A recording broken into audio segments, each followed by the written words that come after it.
Bonjour à tous, je suis Nina Jambrina de l'Université Toulouse Jean Jaurès et aujourd'hui je vais vous parler de théâtre et post-conflit en vous proposant un panorama des scènes et des écritures colombiennes contemporaines à l'ère de la construction de la paix.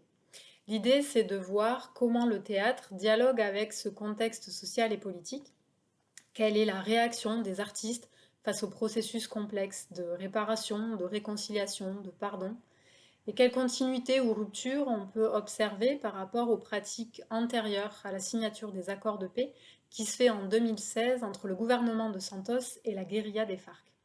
Je vous propose donc une mise en contexte historique et politique d'abord pour arriver à la période actuelle, puis je vous présenterai un panorama non exhaustif de propositions artistiques en essayant de dégager les grandes dynamiques. Et j'espère surtout pouvoir prolonger la réflexion avec vous lors de la rencontre Zoom.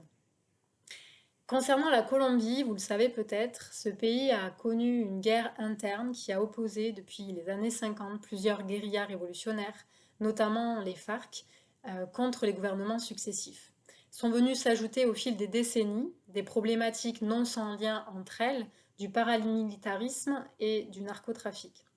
À savoir que le contexte de la Colombie, c'est celui d'une lutte séculaire pour la terre, un système social fortement inégalitaire et des régimes autoritaires qui s'affichent comme démocratiques. Ces conflits ont de lourdes conséquences pour les acteurs armés, mais surtout au sein de la population civile, en premier lieu pour les femmes et les enfants.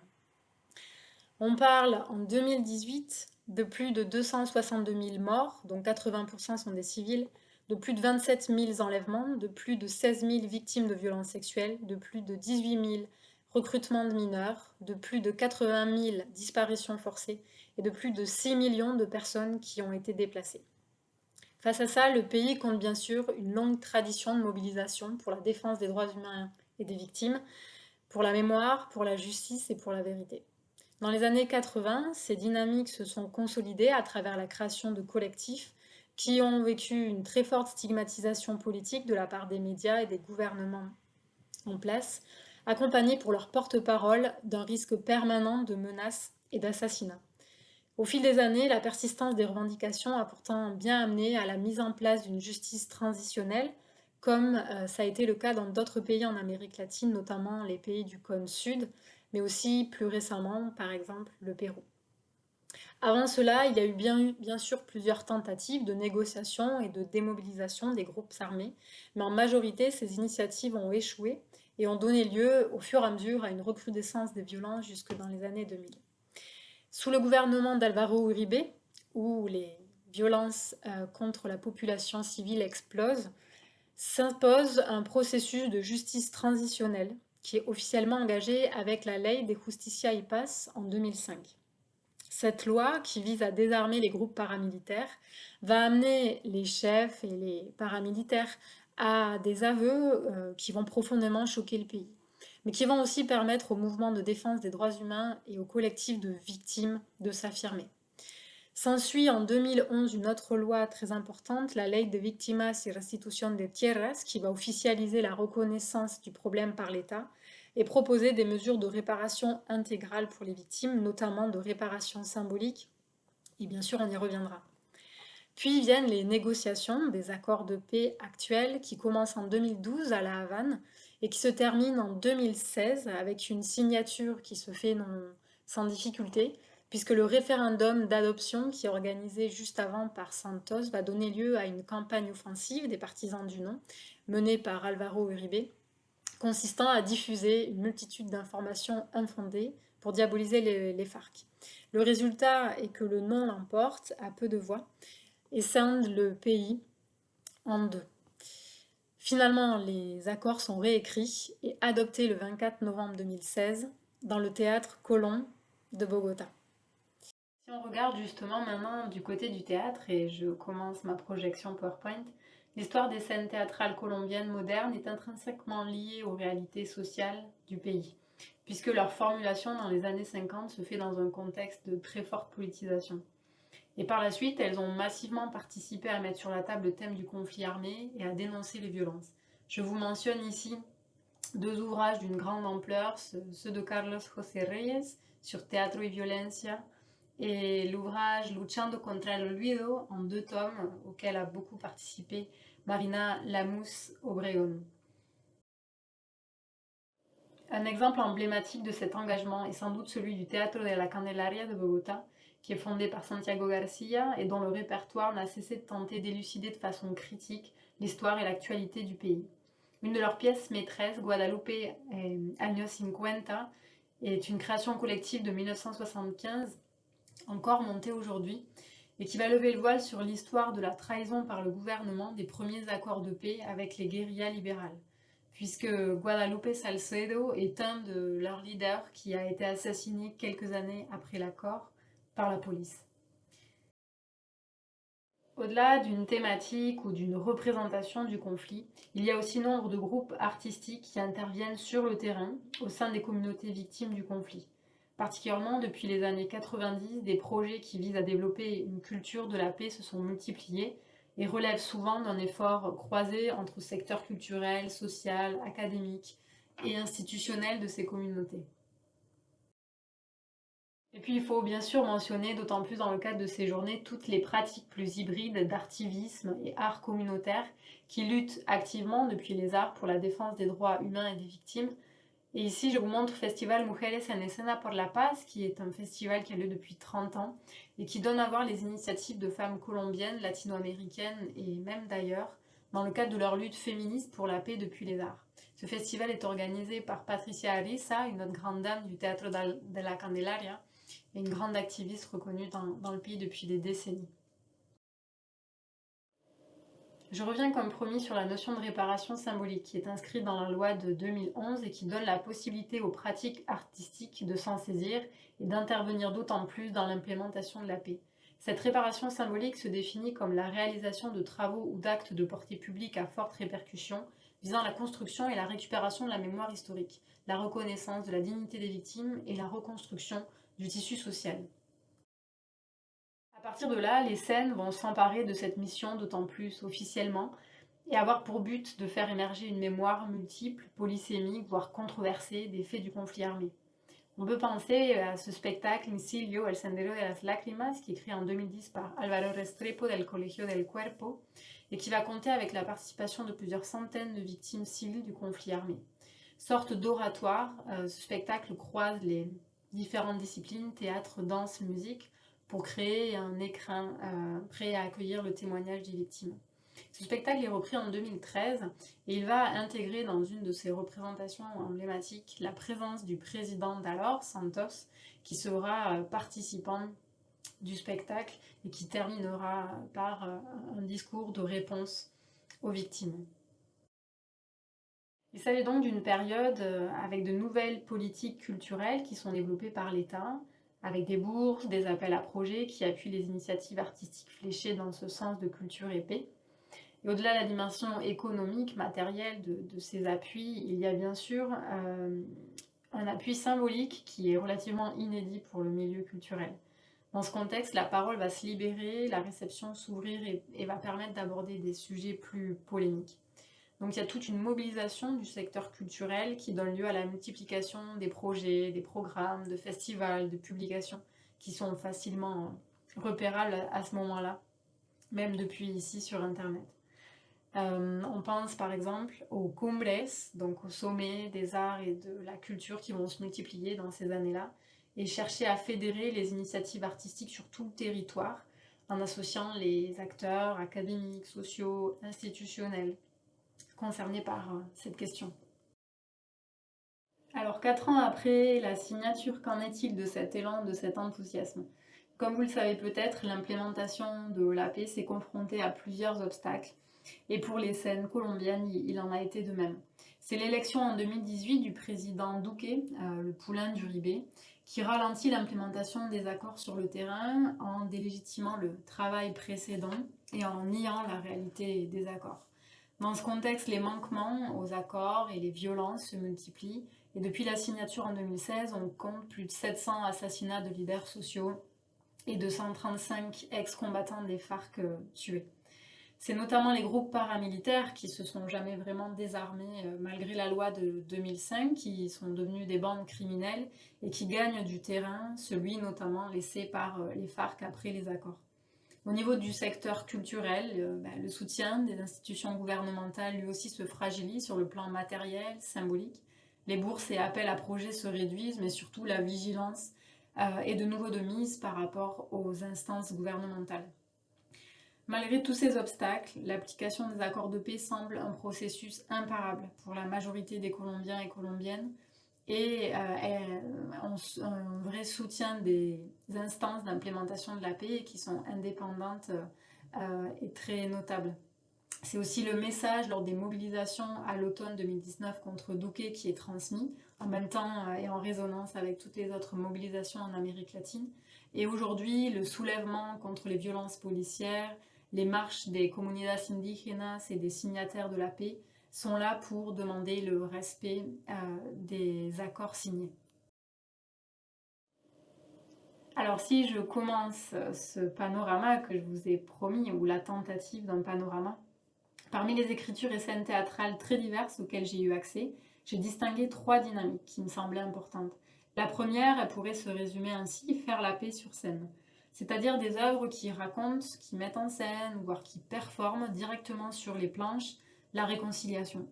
C'est des œuvres qui partent du post-conflit comme fait d'une certaine manière et qui vont représenter ou performer la manière dont les anciens ennemis apprennent à cohabiter. Mon premier exemple, c'est le spectacle L'Avió del Liebre du dramaturge et metteur en scène Fabio Rubiano avec son Teatro Petra, basé à Bogota, qui date de 2015 et qui fait référence quand on parle de théâtre et post-conflit en Colombie, notamment, comme vous voyez la traduction ici, il est passé par ici. Ce spectacle raconte l'histoire d'un personnage de fiction, Salvo Castello, qui se révèle être un ancien paramilitaire et qui, après avoir assumé la responsabilité de milliers de crimes, est envoyé pour quelques années dans un pays au nord. Un jour, une famille vient lui rendre visite dans sa prison-maison et lui rappelle que eux aussi, ils font partie des victimes et que pourtant il ne les a pas déclarés. Salvo, dans un premier temps, va nier. Et puis le spectacle, ça sera voir comment ces fantômes vont faire reconnaître au final à Don Salvo les faits, ni plus ni moins. La pièce se conclut sur le pardon, la demande de pardon de Salvo Castello. La critique a salué ce spectacle dans la mesure où il y a un traitement, comme souvent chez Rubiano, vraiment pas consensuel, dans ce cas-là de la relation entre bourreau et victime, qui permet de déconstruire et remettre en question le mythe d'une vérité absolue ou d'une distinction entre le bien et le mal. Ce qui est intéressant aussi dans ce spectacle, c'est qu'il vient pointer les limites de cette fameuse loi de 2005 qui a permis à un nombre de paramilitaires de bénéficier de réductions de peine tout à fait questionnables en échange d'avoir livré une certaine partie de leurs agissements. Pour certains critiques, cependant, la pièce pose un problème de représentation des victimes à travers la satire qui peut aussi laisser penser qu'elles sont en partie responsables de ce qui leur arrive. Le deuxième exemple que je voulais vous montrer, c'est Victus, une pièce d'Alejandra Borrero, une femme de théâtre bogotanaise qui crée ce projet en 2014 avec pour objectif de rassembler sur scène différentes communautés touchées directement par le conflit. C'est-à-dire que l'équipe de comédiens et comédiennes sont des victimes civiles, des anciens paramilitaires, des anciens guerreros, des anciens militaires et policiers. La pièce va recourir aux arts visuels, à la performance, à la musique et à l'audiovisuel pour proposer comme un rituel où les différents acteurs vont se réconcilier. Elle s'appuie sur les témoignages des différents participants et montre comment, d'une certaine manière, ils partagent une condition de victime. L'autre dynamique très présente dans les scènes colombiennes, c'est celle qui consiste à raconter la guerre pour mieux revendiquer la paix. C'est-à-dire des propositions qui vont insister sur la nécessité de continuer à dénoncer la guerre passée et actuelle et à revendiquer une justice. Les propositions, elles viennent de scènes théâtrales très connues, mais elles sont aussi le résultat de rencontres sur le terrain avec les communautés victimes ou sont encore à l'initiative des victimes elles-mêmes qui s'organisent. Le premier exemple, c'est ce spectacle Rumor de Carolina Vivas, la directrice du Umbral Teatro à Bogota, qui a écrit ce texte suite à une intervention auprès de communautés rurales du pays qui avaient vécu dans les années 2000 une véritable occupation paramilitaire. Elle ne va pas prendre les témoignages comme une matière brute, elle les réintègre dans une fiction beaucoup plus large avec des coordonnées spatio-temporelles différentes et bien sûr une prise en charge de ces témoignages ou de ce qu'il en reste par des comédiens et comédiennes professionnels. Les personnages principaux sont les leaders sociaux et un hommage est fait à leur travail de résistance, à leur de garder le lien social et de lutter contre le silence. Ce spectacle qui sort en 2015 est un rappel insistant au fait que malgré le contexte des accords, il y a encore énormément de travail à faire. L'autre exemple de cette dynamique, c'est Antígonas, Tribunal de Mujeres, qui est le résultat d'une création collective entre le groupe Tramaluna, dirigé par Carlos Satizabal, et des femmes ayant subi la violation de plusieurs de leurs droits par l'État colombien.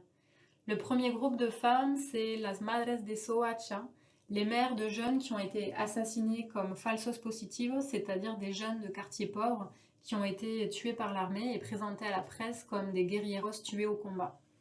Le deuxième groupe, c'est des survivantes d'un génocide politique contre un parti de gauche qui s'appelait la Unión Patriótica et dont Patricia Risa, dont je vous parlais tout à l'heure, faisait partie. Le troisième groupe, c'est des lideras sociales qui ont été victimes de menaces et de violences par les services de sécurité de l'État. Et le quatrième groupe, c'est des étudiantes qui ont fait l'objet de montages judiciaires et d'emprisonnement sous le prétexte d'être des guerrillas. Comme le titre l'indique, Antígonas, c'est articuler le mythe universel de ce personnage de justice et les expériences multiples de ces femmes. Le spectacle s'appuie sur la littérature, sur donc, les témoignages, sur des rituels performatiques et va faire l'apologie d'une transformation de la souffrance à la force de revendiquer ses droits. Finalement, le dernier exemple s'éloigne de Bogota, des scènes plus habituelles, et parle d'un mouvement féministe national qui s'appelle la Ruta Pacífica de las Mujeres et qui utilise les arts dans sa lutte pour mettre fin au conflit et faire reconnaître l'impact de la guerre sur les femmes. Dans la mission de ce mouvement féministe, il y a la visibilisation auprès de l'opinion publique du problème, et elles organisent depuis de très nombreuses années des marches, des actions publiques, des performances. Mais dans le cadre d'un travail avec la Commission de la Verdad et la compilation de centaines de témoignages, des spectacles à part entière ont émergé, mêlant récits, dramatisation de scènes, actions performatives, danse, musique, chant, et sont présentés autant sur des places publiques que dans des lieux de théâtre plus institutionnels. Finalement, la dernière dynamique, que j'ai intitulée Transfigurer la paix à travers la fiction et la performance, derrière le nom un peu pompeux, ce que je veux dire, c'est qu'il s'agit d'œuvres différentes qui font un pas de côté, peut-être par rapport aux précédentes, et qui s'inscrivent dans le futur, ou dans un espace-temps autre qui permet de réfléchir au futur, me semble-t-il. Des œuvres qui s'émancipent et s'éloignent de l'expérience immédiate à travers la fiction et la performance pour nous inviter à se projeter dans ce qui n'existe pas encore.